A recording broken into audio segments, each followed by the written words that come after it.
मैं महर्षि दयानंद के क्षेत्र गुजरात से आता हूँ, लेकिन मेरे लिए अफसोस की बात यह है कि मुझे महर्षि दयानंद का परिचय केवल 3 वर्ष पूर्व हुआ। वो हमारे क्षेत्र से थे, राज्य से थे, लेकिन फिर भी गुजरात में महर्षि दयानंद के बारे में जानने वाले, उनको मानने वाले लोगों की संख्या बहुत कम थी। मुझे बस एक जिज्ञासा थी। जिज्ञासा ये थी कि भाई ईश्वर अगर सर्वशक्तिमान है तो क्या वो सब कुछ कर पाएगा? अगर ईश्वर सर्वशक्तिमान है, सब कुछ कर सकता है, तो क्या वो मर सकता है? अगर ईश्वर मर गया तो संसार का क्या होगा?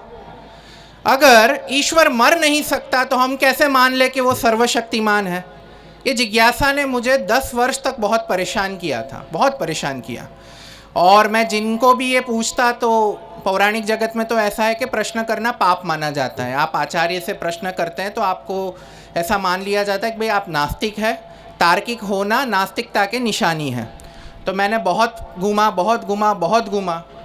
फिर सोशल मीडिया पर कुछ बहस हो रही थी। हमारे गुजरात में स्वामीनारायण मत का बहुत प्रभाव है, तो सोशल मीडिया ने किसी ने टिप्पणी करी कि सत्यार्थ प्रकाश के 11वें समोल्लास में ऋषि दयानंद ने स्वामीनारायण मत के विषय में जो लिखा है वो आज के समय में कोई लिख देगा तो वो जेल जाएगा। तो मुझे जिज्ञासा हुई कि भाई ऋषि दयानंद ने ऐसा तो क्या लिख दिया स्वामीनारायण संप्रदाय के बारे में। तो मैंने सत्यार्थ प्रकाश नेट पर देखी और उतना भाग पढ़ा और समीक्षा पढ़ी। मैं आश्चर्यचकित हो गया कि महर्षि ने इतनी सत्य बात कोई 150 साल पहले लिख कर गया है, और फिर भी हमारा समाज कौन से निंद्रा में सो रहा है। और फिर मैंने सत्यार्थ प्रकाश पढ़नी शुरू की। वो सत्यार्थ प्रकाश में मुझे मेरी जिज्ञासा का उत्तर मिला, जहाँ पे महर्षि दयानंद सर्वशक्तिमान शब्द की व्याख्या करते हुए कह रहे हैं कि सर्वशक्तिमान का अर्थ होता है ईश्वर सब कुछ नहीं कर सकता। ये अर्थ गलत है। ईश्वर के जो कार्य है वो कार्य करने के लिए उसको किसी की सहायता की आवश्यकता नहीं है, वो स्वयं से वो कार्य कर लेता है, इसलिए ईश्वर सर्वशक्तिमान है। और ये उत्तर ने मेरी बुद्धि खोल दी। मैं कट्टर मूर्ति पूजक पौराणिक था, लेकिन सत्यार्थ प्रकाश जब से पढ़ा, जीवन में जैसे संध्या और यज्ञ का प्रवेश हुआ, वैसे वैसे सारी अनार्ष परंपराएं, सारी अनार्ष मान्यताएं अपने आप छूटती गई और वेदत्व की तरफ बढ़ती गई। आप नहीं मानोगे, आर्य समाज में जुड़ने के बाद मेरा बहुत घाटा हुआ।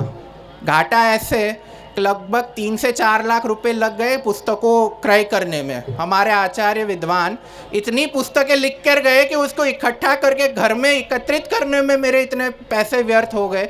और व्यर्थ तो नहीं बोलूँगा, लेकिन मैं एक बात अवश्य बोलूँगा कि हमारे जो विद्वान थे, जो पूर्वज थे, जो भगवत दत्त जी मान लो, या युधिष्ठिर मीमांसक जी मान लो, या उदयवीर जी शास्त्री जी मान लो, कुशवाहा जी मान लो, ये इतना कार्य करके गए हैं कि हम और कुछ ना करें, खाली उनकी बातों का पुनरुच्चारण करते रहे ना, तो भी 500 वर्ष तक आर्य समाज को कोई नहीं हटा सकता।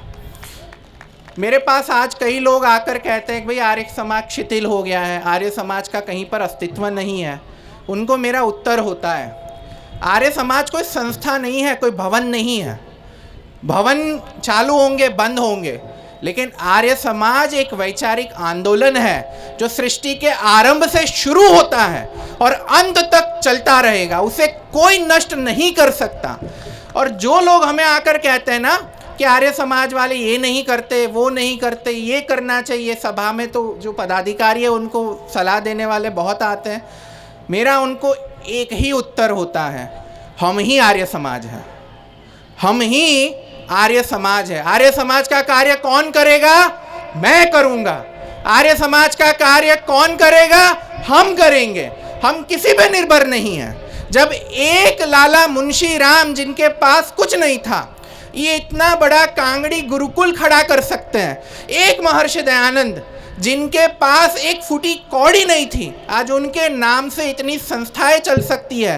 तो अगर हमारे मन में संकल्प हो गया, व्यक्ति के मन में संकल्प हो गया, व्यक्ति खड़ा हो जाएगा, संस्था भवन अपने आप खड़े हो जाते हैं। तो अंत में मैं यही कहूँगा, मैं जो संदेश देने की बात विनय जी ने कही ना, तो मेरा यही संदेश है, आर्य समाज का काम कौन करेगा? मैं करूँगा, हम करेंगे। अस्तु, नमस्ते।